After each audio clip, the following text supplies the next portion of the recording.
The Warren Wagon Train raid, also known as the Salt Creek Massacre, occurred on May 18, 1871. Henry Warren was contracted to haul supplies to forts in the west of Texas, including Fort Richardson, Fort Griffin, and Fort Concho. Traveling down the Jacksboro-Belknap road heading towards Salt Creek Crossing, they encountered William Tecumseh Sherman. Less than an hour after encountering the famous general, they spotted a rather large group of riders ahead. They quickly realized that these were Native American warriors, probably Kiowa or Comanche. The corn train quickly shifted into a ring formation, and all the mules were put into the center of the ring. The warriors destroyed the corn supplies, killing and mutilating 7 of the wagoners' bodies. 5 men managed to escape, one of which was Thomas Brazel, who reached Fort Richardson on foot, some 20 miles away.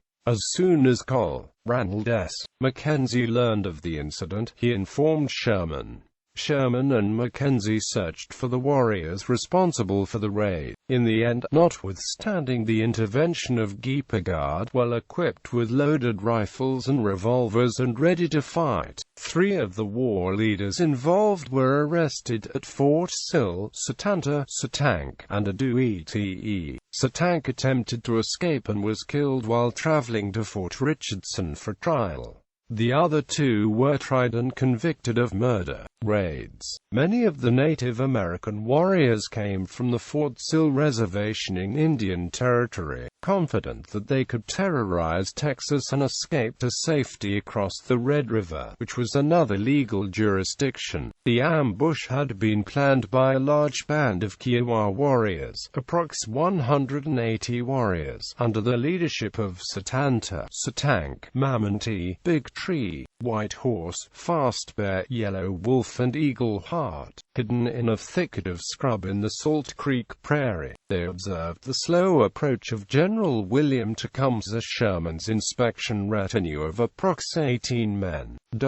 Although the Kiowa War Party outnumbered the U.S. Army troop by 10 to 1, they didn't attack. Maybe because the Army troopers would have inflicted too many casualties. The Kiowa story is that the previous night, Mammontee, the shaman, had prophesied that this small party would be followed by a larger one with more plunder for the taking. The braves were rewarded 3 hours later when 10 mule-drawn wagons filled with Army corn and fodder trundled into view. The Kiowa attacked and quickly overwhelmed this convoy.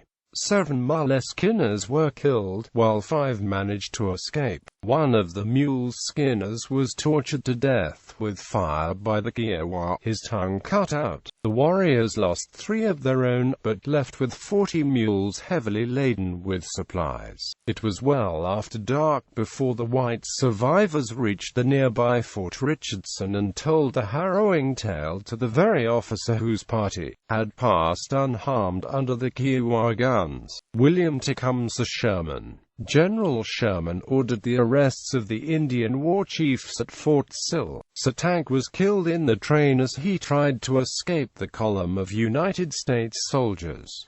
The rest were tried in the first Indian trial in history. Satanta and Big Tree were convicted of murder on 5 to 6 July in Jack County, Texas. They were paroled 2 years later thanks to the steady behavior adopted by Gipago in his dealing with the government agents, and were sent back to the people. The site of the Warren Wagon Train raid received a historic marker in 1977.